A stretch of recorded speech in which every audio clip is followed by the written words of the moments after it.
Assalamualaikum warahmatullahi wabarakatuh. Perkenalkan, nama saya Fajarul Asmi dan kali ini saya akan membahas mengenai analisis kebijakan kesehatan. Nah, adapun poin pembahasan pada kali ini, yang pertama unsur-unsur perencanaan kebijakan kesehatan, yang kedua manfaat kebijakan kesehatan, yang ketiga jenis-jenis kebijakan kesehatan, dan yang keempat langkah-langkah menyusun kebijakan kesehatan. Pembahasan yang pertama mengenai unsur-unsur perencanaan kebijakan kesehatan terdapat 7 bagian. Bagian yang pertama, visi dan misi, yakni menentukan tujuan dan arah yang ingin dicapai dalam kebijakan kesehatan.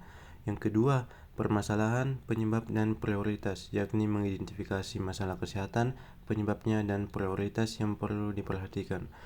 Yang ketiga, masukan dan kebutuhan, yakni mengumpulkan data dan kebutuhan yang diperlukan oleh masyarakat untuk kebijakan kesehatan.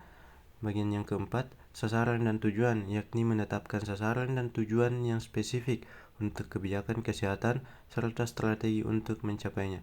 Kelima, kebijakan dan strategi, yakni mengembangkan kebijakan dan strategi yang tepat untuk mencapai tujuan kesehatan.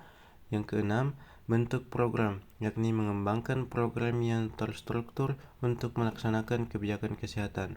Bagian yang ketujuh, penilaian keberhasilan, yakni mengukur dan menilai keberhasilan kebijakan kesehatan dengan memperhitungkan perubahan yang akan terjadi. Nah, pembahasan yang kedua mengenai manfaat kebijakan kesehatan terdapat 7 bagian.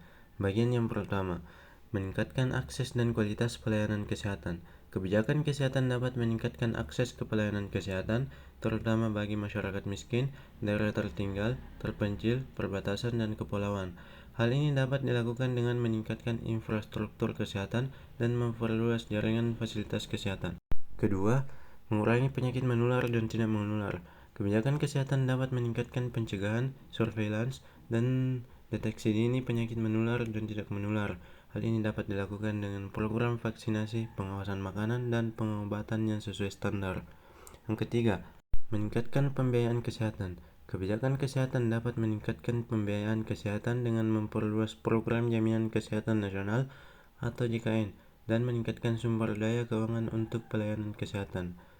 Bagian yang keempat, mengembangkan sumber daya manusia kesehatan. Kebijakan kesehatan dapat meningkatkan jumlah, jenis, mutu, dan penyebaran tenaga kesehatan sesuai standar. Hal ini dapat dilakukan dengan program pelatihan dan pengembangan sumber daya manusia kesehatan. 5. Mengembangkan pemberdayaan masyarakat. Kebijakan kesehatan dapat meningkatkan pemberdayaan masyarakat dengan mengembangkan upaya kesehatan berbasis masyarakat atau UKBM. Hal ini dapat dilakukan dengan meningkatkan kesadaran dan partisipasi masyarakat dalam program kesehatan. 6. Meningkatkan kepuasan pengguna layanan kesehatan. Kebijakan kesehatan dapat meningkatkan kepuasan pengguna layanan kesehatan dengan memperhatikan mutu dan meningkatkan akses ke fasilitas kesehatan.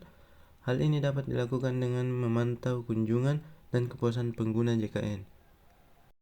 Nah, bagian yang ketujuh, mengurangi dampak negatif kebijakan. Kebijakan kesehatan harus dilakukan dengan mempertimbangkan dampak negatif yang mungkin timbul. Hal ini dapat dilakukan dengan melakukan evaluasi dan penilaian terhadap kebijakan yang diimplementasikan. Pembahasan yang ketiga mengenai jenis-jenis kebijakan kesehatan terdapat 8 bagian. Bagian yang pertama, kebijakan pencegahan penyakit. Kebijakan ini berfokus pada pencegahan penyakit melalui vaksinasi, promosi kesehatan, dan program preventif lainnya. Yang kedua, kebijakan pelayanan kesehatan. Kebijakan yang mengatur struktur dan proses pelayanan kesehatan termasuk aksesibilitas, kualitas, dan efisiensi pelayanan.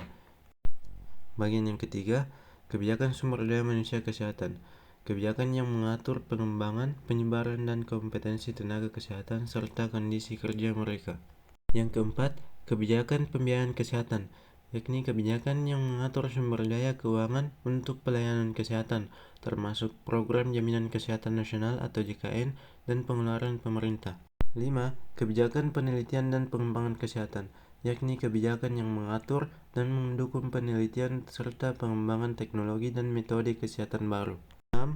Kebijakan kesehatan jiwa, mengatur kebijakan terkait kesehatan mental dan jiwa, termasuk pendidikan dan pelayanan psikologi. 7.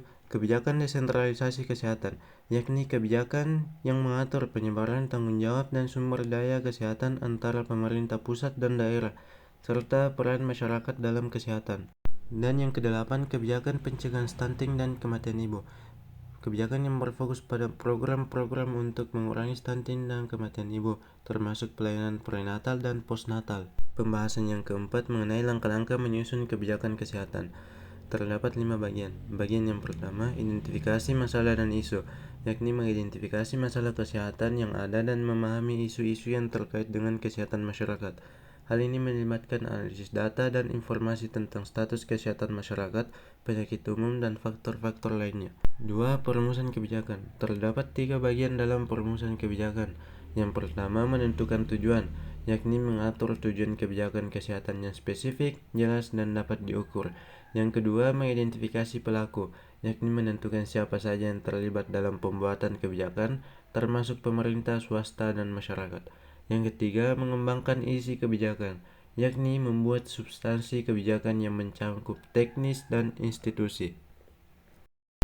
Yang ketiga, adopsi kebijakan, yakni mengadopsi kebijakan yang telah disusun melalui proses perumusan. 4. Implementasi kebijakan. Terdapat 2 bagian dalam implementasi kebijakan. Yang pertama, pelaksanaan kebijakan, yakni mengimplementasikan kebijakan yang telah diadopsi. Tahap ini sangat penting karena apabila kebijakan tidak dilaksanakan, maka tujuan kebijakan tidak akan tercapai. Yang kedua, koordinasi dan komunikasi, yakni melakukan koordinasi dan komunikasi yang efektif antara pelaku-pelaku yang terlibat dalam implementasi kebijakan.